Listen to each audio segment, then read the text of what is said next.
Hello everyone. Welcome back to Guide Pro. If you are seeing notification numbers or dots on app icons and want to remove them, this video will help you fix it easily. These numbers can feel distracting, especially when apps keep showing unread counts. First, open Settings on your phone. Now tap on Notifications. Scroll down and look for an option called Notification Dots or App Icon Badges. Tap on it. Here, toggle off notification dots or app icon badges. Once turned off, numbers and dots will no longer appear on app icons. On some phones, you may not see this option directly. In that case, tap on Advanced Settings if available. Now look for app icon badges or a similar option.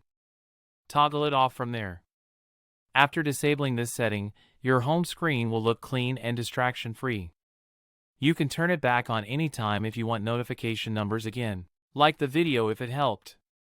Subscribe to Guide Pro for more phone fixes and settings tips.